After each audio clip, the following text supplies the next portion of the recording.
देखो कल तुम लोग को कुछ बताया, परफॉर्मेंस अप्रेजल कल खत्म हुआ, हम तुम लोग को बताएं कि कोई भी जॉब का एनालिसिस होता है। जैसे मेरे ऑर्गेनाइजेशन में असिस्टेंट मैनेजर का एक टिकट ज्वाइन भी कर रहा है, अभिषेक होगा। हाँ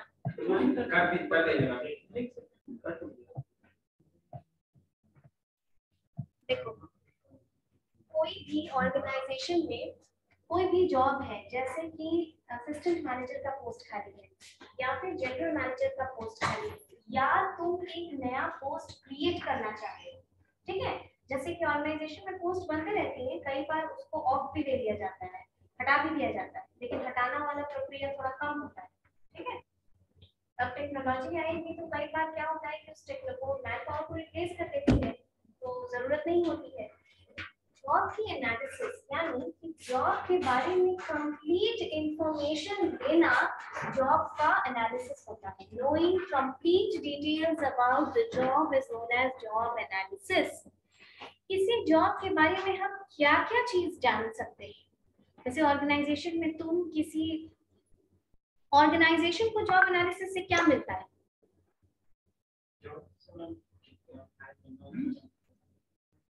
देखो सुनो, ध्यान से सुनो और ध्यान से बोलो, उसके बाद ये डिस्कस करेंगे जो पेज है। किसी भी ऑर्गेनाइजेशन में किसी भी ऑर्गेनाइजेशन में कोई जॉब का पोस्ट है, असिस्टेंट मैनेजर मान, हम बार बार असिस्टेंट मैनेजर का इसलिए एग्जांपल देते हैं क्योंकि तुम लोग अगर किसी जगह जाओगे तो अब एएम बन के जाओगे, ट्रेनिंग के बाद तुम लोग का कंफर्म जब होगा तो एएम बनोगे। तुम असिस्टेंट मैनेजर के पोस्ट पे जाओगे, इस पोस्ट से, असिस्टेंट मैनेजर नाम के पोस्ट से ऑर्गेनाइजेशन को क्या करना है, क्यों इसका इंफॉर्मेशन कलेक्ट करना जरूरी है?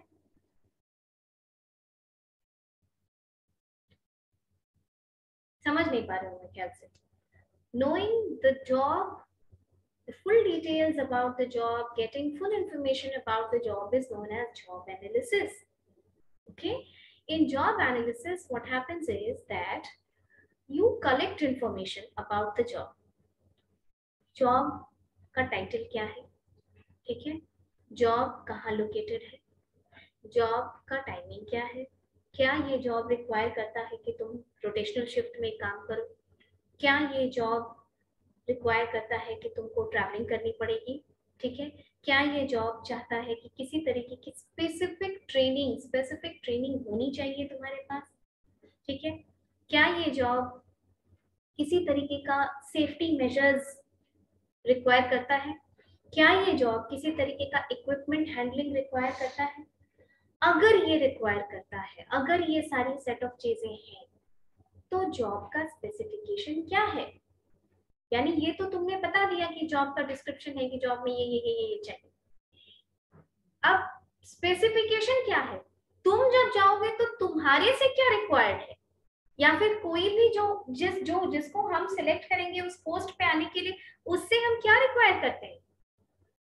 एलिजिबिलिटी क्राइटेरिया क्या है, मिनिमम क्वालिफिकेशन क्या है, स्किल सेट क्या है, क्या किसी ट्रेनिंग का पर्टिकुलर तुमको सर्टिफिकेट चाहिए, क्या कोई कोर्स किया हुआ होना चाहिए तुम्हारे पास, क्या प्रिफर्ड क्वालिफिकेशन। जब देखोगे रिक्रूटमेंट का जब क्वालिफिकेशन आता है तो एक होता है डिजायर्ड क्वालिफिकेशन, ठीक है, देखो इधर एक होता है डिजायर्ड क्वालिफिकेशन और एक होता है प्रिफर्ड क्वालिफिकेशन। जैसे यूपीएससी का ग्रुप बी में एक पोस्ट आता है जिसको कहते हैं एनफोर्समेंट ऑफिसर, ठीक, एनफोर्समेंट ऑफिसर, इसका एलिजिबिलिटी ग्रेजुएशन ही है। एनफोर्समेंट ऑफिसर क्या करने के लिए, सोशल सिक्योरिटी एनफोर्स करने के लिए होता है, और फिर लॉ पढ़ना जरूरी होता है, उसके लिए सब कुछ तुमको हिस्ट्री सब पढ़ना होता है, ठीक है, मतलब ये फिर गैजेटेड पोस्ट में आ जाता है। एनफोर्समेंट ऑफिसर ग्रेजुएशन ही डिजायर्ड क्वालिफिकेशन, यानी ग्रेजुएट तो तुमको रहना ही रहना चाहिए। प्रेफर्ड क्वालिफिकेशन यानी अब सब तुम लोग ग्रेजुएट हो, लेकिन क्योंकि ये लॉ से रिलेटेड है इसीलिए किसी बंदे के पास लॉ की अगर डिग्री है तो वो प्रेफर्ड हो जाएगा, मतलब उसको एज दिया जाएगा। समझ में आया? इसी तरीके से मैनेजमेंट में भी कभी पोस्ट आता है ना, तो उसमें दिया रहता है बैंक में आता है कि स्केल 1 स्केल 2, तो स्केल 2 के लिए आता है जो पीपीटी में पीक्यू रहते हैं प्रेफर्ड हो जाते हैं वो, ठीक है। और मैनेजमेंट में भी आता है कि MBA required, MBA qualifications required. अब उसमें स्ट्रीम मान लो दे दिया जाए कि प्रेफर्ड फाइनेंस, या फिर अगर लॉ के फील्ड में लिया जाता है ना, अगर लॉ में तुमको लिया जाता है जैसे एलएसडब्ल्यू बीपीएससी का ऑप्शनल एग्जाम दोगे ना, माने ऑप्शनल पेपर में एक पेपर आता है लेबर सोशल वेलफेयर, ठीक है। तो जब एनजीओ वगैरह से एसोसिएट हो गए या किसी जगह पे सोशल वेलफेयर और ये सब का ना कोर्स होता है, तो 1-2 साल का कोर्स लोग करते हैं, वो बहुत इंपॉर्टेंट कोर्स होता है, तो उस समय में ये चीजें प्रेफर्ड हो जाती है, यहाँ पे भी प्रेफर्ड होती है कि अगर सोशल वर्क में या सोशल सिक्योरिटी में कहीं तुम काम किया, एक्सपीरियंस जो होता है उसमें क्या होता है, प्रेफर्ड पे आता है एक्सपीरियंस भी होता है इतना चाहिए। देखो अब जैसे कि तुम ले लो कि पटना यूनिवर्सिटी में या पीपीयू यूनिवर्सिटी में गेस्ट लेक्चर या विजिटिंग फैकल्टी के लिए जब रिक्रूटमेंट आती है, तो उनके लिए होता है कि क्योंकि ये यूजीसी का गाइडलाइन है, इसीलिए MBA with minimum 55% marks in final year, मतलब एमबीए तुम्हारा 55% कम से कम रहना चाहिए, 55% रहना चाहिए, plus you should be NET qualified, ठीक है। National eligibility test assistant professor का एक एग्जाम होता है, वो क्वालिफाई होना जरूरी है टीचिंग के लिए, अब गवर्नमेंट मैंडेटरी करती है ना, वो है। तो ये गेस्ट फैकल्टी के लिए, लेकिन यही तुम असिस्टेंट प्रोफेसर के उसमें चले जाओगे ना, असिस्टेंट प्रोफेसर के लिए वहाँ पीएचडी मैंडेटरी, जैसे कॉन्ट्रैक्चुअल फैकल्टीज जो होते हैं वहाँ पे पीएचडी मैंडेटरी होती है, तो या तो तुम परस्यू कर रहे हो या तुम परस्यू कर चुके हो, उसमें भी रेगुलेशन है, 2009 के रेगुलेशन से होना चाहिए, तुम्हारा इतना पेपर पब्लिश होना चाहिए, ये प्लान करना, बहुत सारा चीज है उसमें। और प्रोफेसर के लिए जाओगे तो तुम्हारा पीएचडी भी होना चाहिए, तुम्हारा नेट भी होना चाहिए, तुम्हारा पीएचडी जेआरएफ के बाद ही होता है, पीएचडी भी होना चाहिए, तुम्हारा नेट भी होना चाहिए, तुम्हारे पास 10 साल का टीचिंग एक्सपीरियंस भी होना चाहिए, तुम्हारा जो पेपर है that should be checked by at least 2 external examinees, तो अंदर अंदर बहुत कुछ होता है एलिजिबिलिटी। तो चलो हम लोग इसी को जितना अभी पढ़े हम लोग उसी के लिए जानो, जॉब एनालिसिस किए ना भाई, एक्सपीरियंस जो रहता है वो एक और रहता है कि जैसे सी बैंक का है सीपीओ ऑफिसर, तो एक तो पीजीडीएम का मतलब एमबीए या पीजीडीएम उसका 5 साल या 3 साल का एक्सपीरियंस, तो एक्सपीरियंस को क्या किससे रिकॉर्ड करेगा, एक्सपीरियंस रेलेवेंट एक्सपीरियंस, जैसे कि कुछ ऑर्गेनाइजेशन होती है, वो organisation senior manager external recruitment जो पढ़ाए थे, सीनियर मैनेजर अंदर भी है नीचे भी है इसके यहाँ पर, लेकिन सीनियर मैनेजर के लिए ओपन कर देती है कि सीनियर मैनेजर कम्युनिकेशंस, उसके लिए वो गाइडलाइंस देती है कि reputed electronics and communication department में कंसर्न्ड रेलेवेंट एक्सपीरियंस, जैसे तुम अब 10 साल काम कर रही है तो तुम बोलोगे कि हम तो 10 साल एक्सपीरियंस है हमको, लेकिन अगर हम बात करें कि सिर्फ टीचिंग का, जैसे इससे पहले हम नौकरी कर रहे थे, ठीक है, और अगर कोई हमसे पूछेगा कि वर्किंग एक्सपीरियंस कितना है, तो हम तो उसको भी जोड़ देंगे, लेकिन टीचिंग के लिए पूछेगा कि रेलेवेंट एक्सपीरियंस कितना है, यानी रेलेवेंट माने सिर्फ तुम्हारे फील्ड का कितना है एक्सपीरियंस, तब तो हम बोलेंगे जितना हम टीचिंग किए हैं बस। उसी तरीके से एक्सपीरियंस जब काउंट किया जाता है ना, तो द गाइडलाइन ऑर्गेनाइजेशन लिख के देती है कि ऐसा ऐसा ऑर्गेनाइजेशन में ही तुम्हारा काम किया हुआ होना चाहिए, वरना क्या होता है सर्टिफिकेट बनवा लेते हैं लोग, यस मैम, ठीक है, बनवा लेते हैं, तो बहुत आराम से डिपेंड करता है ना कहाँ बनता है, सब ऑर्गेनाइजेशन थोड़ी देखते हैं। हम मेथियोड्स में इंटर्नशिप किए थे, रिक्वेस्ट करते रहे कि सर प्लीज 30 डेज लिख दीजिए इंटर्नशिप पीरियड को, वो 28 का 28 ही लिखा, ठीक है, 30 डेज नहीं दिया। कौन सा नेशनल था, जाओगे क्या, बोलेंगे जाके फिर से बना के दीजिए मैम को, बोलेंगे जाके 28 से डिपेंड करता है कि कौन सी ऑर्गेनाइजेशन है देती है, जैसे डॉक्टर का भी पता होता है किसके यहाँ सर्टिफिकेट लगता है, मालूम होता है, ठीक है, मालूम होता है, सब डॉक्टर नहीं बनाते, ठीक है। और जैसे तुम लोग का तो सेल्फ अटेस्टेशन है, हमारे जब हमारे टाइम पे भी जब फॉर्म कुछ फिलिंग होता था, जब मोदी जी ने सेल्फ अटेस्टेशन नहीं अप्रूव किया था, तो गैजेटेड ऑफिसर से साइन होना चाहिए तुम्हारा फॉर्म। तो वो कमाई का भी एक धंधा था। 400-500 रुपए लेकर के तब साइन करके स्टैम्प आता था। एसएससी का जो एग्जाम हुआ था, मैं जो 5 साल के बाद हुआ था, तो कोई गैजेटेड ऑफिसर से करवा के जाता था, क्योंकि 5 साल में चेहरा चेंज हो जाता है। आईसीआई के जितने भी एग्जाम्स होते हैं वो आपको स्टूडेंट के रजिस्ट्रेशन के लिए गैजेटेड ऑफिसर का साइन जरूरी है। बहुत जगह है, अभी भी है, बहुत जगह है, लेकिन सेल्फ अटेस्टेशन में हटा दिया क्योंकि एक मोदी जी बोले कि वी ट्रस्ट आवर सिटीजंस वाली बात। ये तो पहले उसमें भी था, बहुत बहुत कमाई होती थी। चलो coming back to our point, desired qualification of preferred यही होता है। डिजायर्ड माने वो होना ही चाहिए, प्रेफर्ड का मतलब कि अगर तुम्हारे पास अलग से ये है तो तुमको प्रेफरेंस दिया जाएगा। ठीक है, हो गया। इसमें मतलब एक्सपीरियंस इसमें ऐड नहीं होगा? बिल्कुल होगा प्रेफर्ड, अगर वहां लिखा हुआ है तो। क्योंकि सीनियर मैनेजर के पोस्ट पे अगर कोई लेता है कम्युनिकेशंस में, तो वो ये लिख के देता है कि सीनियर मैनेजर को कहाँ से काम किया हुआ होना चाहिए। ठीक है, कहाँ से काम किया हुआ होना चाहिए। जैसे, और ये बहुत वेरीफाई होता है, कई जगह पे एचआर का जो पोस्ट होता है वहां पर रेलेवेंट एचआर एक्सपीरियंस मांगा जाता है। तो रेलेवेंट एचआर माने तुम एचआर में स्पेशलाइजेशन होने चाहिए, तुम जहाँ पढ़ाए हो वहां तुम एचआर पढ़ाए हो, उस जगह का उस ऑर्गेनाइजेशन का एक्सपीरियंस लेटर दो, छोड़ते समय दिया जाता है ना। चलो, तो जॉब एनालिसिस में ये हुआ। उसके बाद आया स्पेसिफिकेशन में, कोई स्किल्स चाहिए तुम्हारे में, कोई ट्रेनिंग चाहिए, तुम्हारा कोई डिग्री है जो रिक्वायर्ड है, and all these kinds of things, वो स्पेसिफिकेशन में आया। क्या करती है ऑर्गेनाइजेशन जॉब एनालिसिस करके? देखो, पहला जॉब का इवैल्यूएशन। जॉब इवैल्यूएशन बताए थे हम, किसी को याद है क्या होता है? It is finding the net worth of the job. तुम जॉब एनालिसिस करोगे तो ही ना तुमको पता चलेगा कि उसमें कितना डेंजर रिक्वायर्ड है, क्या वो मेंटल कैपेबिलिटी का काम है, क्या वो फिजिकल कैपेबिलिटी का काम है, उसका वैल्यू ऑर्गेनाइजेशन के लिए क्या है, कितना है। इसको फिर तुम इनकैश करते हो इस सेंस में, job evaluation, finding the total worth of the job. आप सैलरी इस तरीके से डिसाइड करते हैं कि इस पोस्ट के लिए सैलरी कितनी दी जानी चाहिए। एक मैनेजर का ड्यूटी 10 बजे से 5 बजे तक अगर है, और एक क्लेरिकल आदमी 11 से, सत्यम आर यू नॉट वेल? तबीयत खराब है?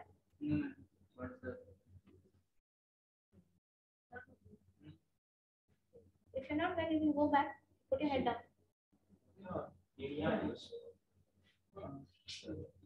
ठीक है, जॉब इवैल्यूएशन मींस कि finding the net worth of the job, यानी कि उस जॉब का क्या वैल्यू है, उसका सैलरी किस तरीके से फिक्स किया जाएगा।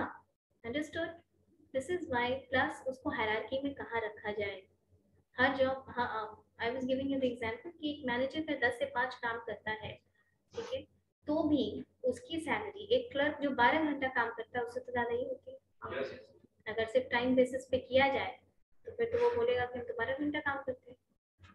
नेचर ऑफ वर्क मैटर्स, कि उसमें फिजिकल कैपेसिटी कितनी है, मेंटल कैपेसिटी कितनी है। जिसमें कि आपको मेंटल फोकस का काम होता है, उसको आप बहुत लंबे समय तक ध्यान लगा करके नहीं कर सकते हैं। ठीक है, तुमको अगर सुबह से शाम तक मार्केट में घूमने बोल दिया जाए तो तुम शायद घूम लोगे अगर कोई काम होगा तो, ठीक है, लेकिन सुबह से शाम तक इक्वल फोकस के साथ अगर 12 घंटा पढ़ने बोल दिया जाएगा तो तुम नहीं पढ़ सकोगे, क्योंकि this requires your mental focus. Got it? देखो, एक ऑर्गेनाइजेशन, यहाँ एक ऑर्गेनाइजेशन है, एयरपोर्ट के एरिया सब गए होंगे। एयरपोर्ट कौन मैनेज करता है इंडिया में? Airports Authority of India, AAI is the mini-ratan organization by Government of India, which, ठीक है, शेड्यूल 1 में है। ये ऑर्गेनाइजेशन मैनेज करती है इंडिया में जितने एयरपोर्ट्स हैं उनको, सब कुछ। तो एयरपोर्ट पे जो नीचे कैफे कॉफी डे है, एयरपोर्ट में जो रेवेन्यू एडवर्टीजमेंट होता है, और एयरपोर्ट अथॉरिटी ऑफ इंडिया क्या करती है, ये गवर्नमेंट की ऑर्गेनाइजेशन है। इंडिगो, स्पाइसजेट, विस्तारा क्या है, ये प्राइवेट ऑर्गेनाइजेशन, उनको सर्विसेज प्रोवाइड करती है एयरपोर्ट अथॉरिटी ऑफ इंडिया। यानी उनको हैंगर देना जहां प्लेन्स लैंड करती हैं, उनको ये क्लियर देना रास्ता कि अब आप फ्लाइट लैंड कर सकते हैं, ठीक है, पार्किंग देना, उसमें जितना रेस्टोरेंट ऑपरेट कर रहा है वो, जितना रेवेन्यू जनरेट हो रहा है एडवर्टाइजमेंट से, सब कुछ का revenue airport authority of India को जाता है।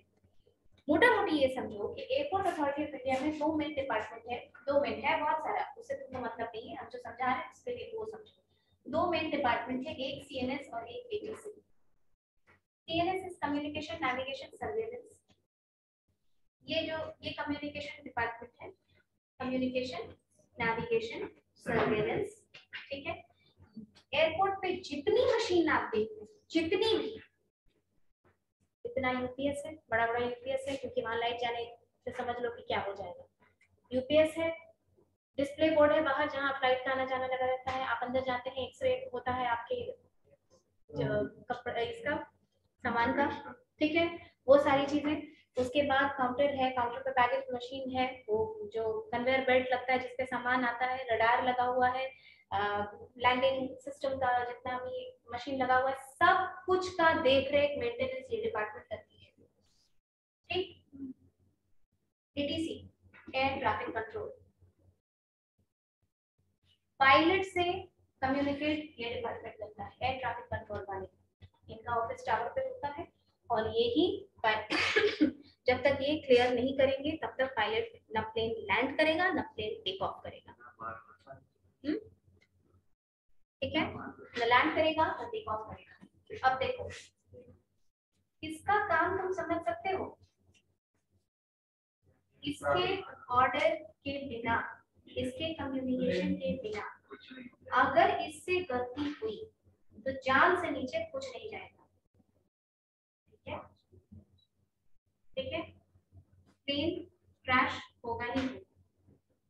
कई बार देखे होंगे प्लेन घूमता रहता है एरिया में, उसको लैंडिंग क्लियरेंस नहीं मिलता है एटीसी से, हाँ रुका हुआ भी रहता है, क्यों, क्योंकि एटीसी उसको क्लियर नहीं कर रही है, क्योंकि आगे कुछ प्रॉब्लम होगा, कोई बात होगी, तो वो सारे चीज को मॉनिटर करना। पटना जैसे एयरपोर्ट में तो इंटरनेशनल फ्लाइट्स ऑपरेट नहीं करती, ठीक है, लेकिन दिल्ली और मुंबई ऐसा स्टेशन है, ठीक है, मतलब एयरपोर्ट को भी उसके टेक्निकल टर्म्स में स्टेशन ही बोला जाता है, ऐसा स्टेशन है दिल्ली और मुंबई जहां 2 मिनट का भी गैप नहीं होता है एक टेक ऑफ और लैंडिंग के बीच, मतलब एक प्लेन उड़ी दूसरी लैंड करने के लिए तैयार है, फिर वो उड़ी फिर तीसरा।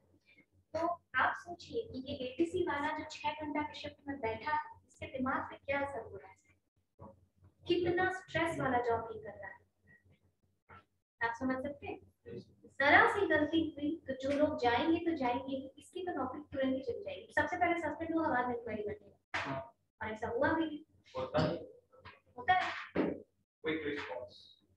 तो इस तरीके के जॉब में देखो, जॉब के हिसाब से इन लोगों को वर्बल स्पीच कराया जाता है, जब जो इंजीनियर आते हैं ना इसको करने के लिए, उनको टंग ट्विस्टर टाइप की, स्टेशन अलग अलग है, साउथ का बहुत सारा रेलवे स्टेशन का नाम बोलेंगे तो बोल नहीं पाओगे, ठीक है, और ऐसा जगह भी है, ऐसा जगह भी है, नेशनल इंटरनेशनल, कल तुम्हारा पोस्टिंग दिल्ली में हो जाएगा, तब तुम पता चलेगा कि ज्यूरिख से फ्लाइट आ रही है, यहाँ से आ रही है, वहां से चेकोस्लोवाकिया से आ रही है, तो तुम तो बोल नहीं पाओगे, ठीक है,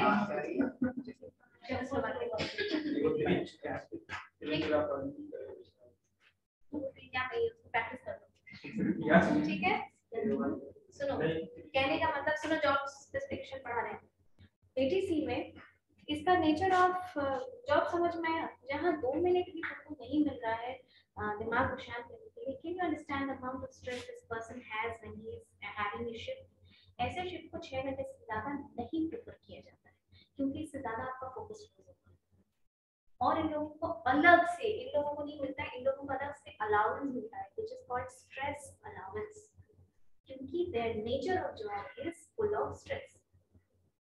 ये स्पेसिफिकेशन में आया, ये स्पेसिफिकेशन में आ जाएगा ना, जो हम तुमको बताएंगे, टंग ट्विस्टर चीजों को दिया जाता है और उनको प्रोनाउंस करने के लिए दिया जाता है, राइट, होते ही आते इन लोग एक ही एग्जाम से, उसके बाद जो ये वाला एग्जाम क्वालिफाई करता है उसको इसमें डाल दिया जाता है और फिर बाकी उसमें इन दोनों का एलिजिबिलिटी क्राइटेरिया सेम है। बाकी एचआर है, ऑपरेशन है, आईटी है, फायर सेक्शन है, ये सब रहता है।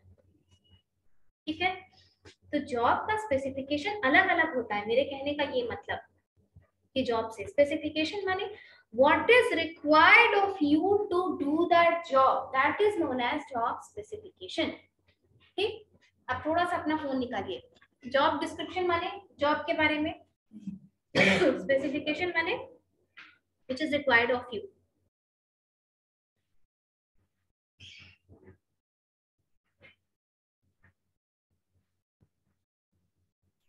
पहला वाला देखो, ये जॉब डिस्क्रिप्शन है। ठीक, पोजीशन, पोजीशन बताया किस पोस्ट के लिए तुम चाहिए। तुम लोग अपना अपना कुछ कुछ मत देखने लग जाना, यही देखना। ठीक है, अर्जेंट हायरिंग, पोजीशन में है रिलेशनशिप मैनेजर। जॉब पोस्ट का नाम relationship manager. Location Patna. For bancassurance channel, bancassurance यानी बैंक में जब इंश्योरेंस बेचने वाला काम होता है उसको बंकाश्योरेंस कहा जाता है। ठीक है, बंकाश्योरेंस। कंपनी का नाम यानी ऑर्गेनाइजेशन का नाम क्या हुआ? Tata AIG, Tata AIA life insurance. ठीक है, अट्रैक्टिव पैकेज। अब देखो सीटीसी, अट्रैक्टिव पैकेज इसने मेंशन नहीं किया है सीटीसी। क्यों? क्योंकि कुछ ऑर्गेनाइजेशन का जो डेफिनेटली ये ऑर्गेनाइजेशन चीजों को बहुत ट्रांसपेरेंट नहीं रखी है। ठीक है, जो बड़ी ऑर्गेनाइजेशंस होती है जैसे कि बहुत ज्यादातर ऑर्गेनाइजेशंस वो क्लियर रखती है, सीटीसी ब्रैकेट में लिख देती है नेगोशिएबल, मतलब तुम्हारे टैलेंट स्किल, तुम्हारे मार्केट डिमांड्स के हिसाब से वो नेगोशिएट हो जाएगा, बढ़ भी जाएगा, तुम उस लायक लगे तो। ये नहीं लिखा है, लेकिन इसका मतलब यही हुआ कि ये भी काफी नेगोशिएबल है। या ऐसे में लिखने का आजकल ट्रेंड चला है, best in the industry, best in the market. ठीक है, लिंक्डइन वगैरह देखोगे तो ऐसा ही मिलेगा। क्वालिफिकेशन क्या है? ग्रेजुएट, कॉन्टैक्ट नेम है, मोबाइल नंबर है, आईटी। ठीक, नेक्स्ट वाले पे आओ। ऑर्गेनाइजेशन का name Tata motors finance limited.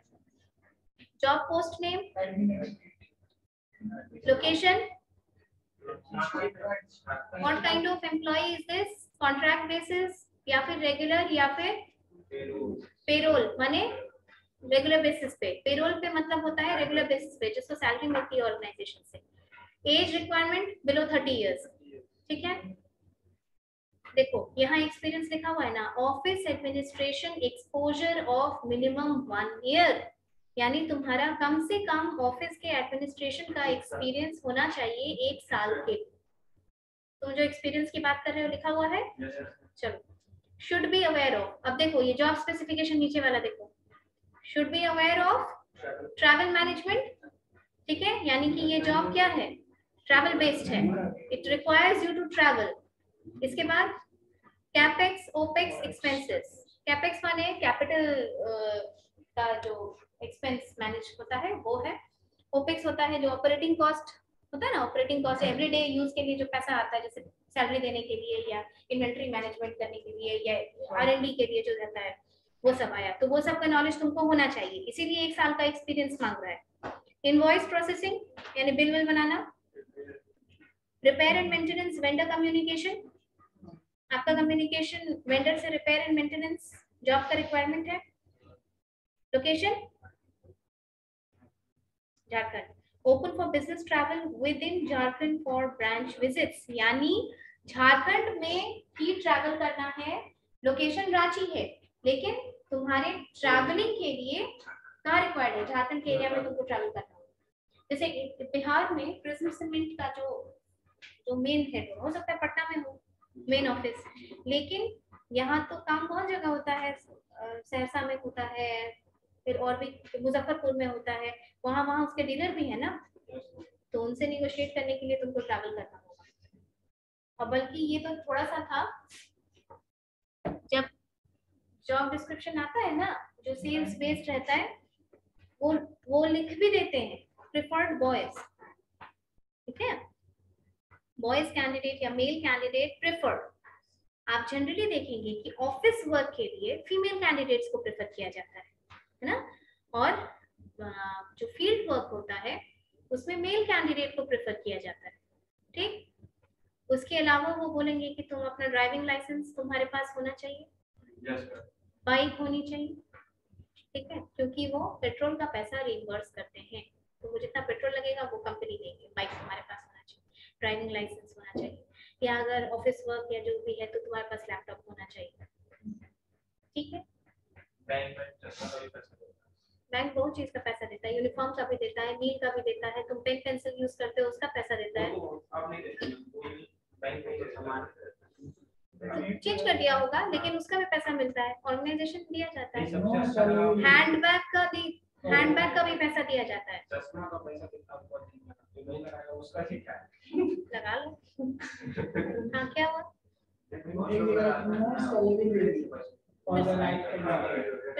Salary no limit कहने का क्या मतलब हुआ कि तुम अगर इतने अच्छे हो कि तुम अपना वर्थ प्रूव कर सकते हो उसको सामने, मान लो कि सेल्स के लिए ही ले रहा है, तुम बहुत अच्छे हो, तुम्हारे में कन्विंसिंग पावर बहुत अच्छी है, तुम्हारे में स्टैमिना है, तुम बहुत जोश से गए उसके पास कि हम ये काम करने वाले, तुम ज्यादा पैसा मांगोगे तो ऑर्गेनाइजेशन को अगर ये लगे कि वो तुम उस लायक हो तो तुम नो लिमिट बढ़ा के देगी तुमको।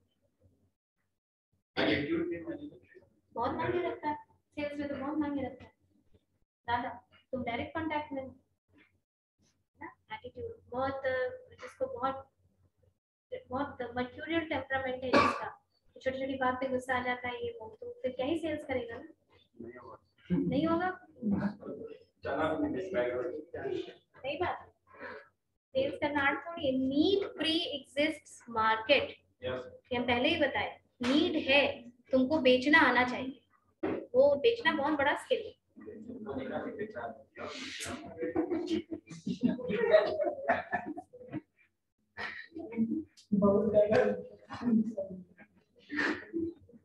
चलो समझ में आया ना जॉब डिस्क्रिप्शन और जॉब स्पेसिफिकेशन क्या आता है। अब तुम लोग के लिए आएगा तो तुम लोग थोड़ा पढ़ के समझोगे ना, जो जॉब को डिस्क्राइब करता है वो होता है जॉब डिस्क्रिप्शन, जो तुमको तुम्हारे में क्या क्या चाहिए ये डिस्क्राइब करता है, किसको कहते हैं, नहीं, स्पेसिफिकेशन।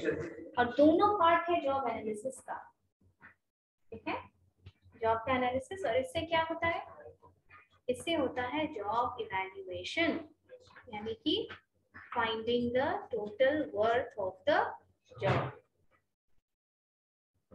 किसी को कोई दिक्कत? परफॉर्मेंस अप्रेजल का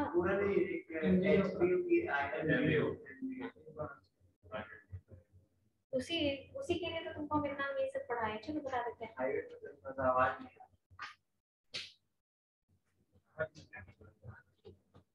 ये सब तुमको अपने भी कोर्स में पढ़ना है, तुम्हारी बुक में जो हम थोड़ा थोड़ा तुमको बताएंगे। आप भी को बताना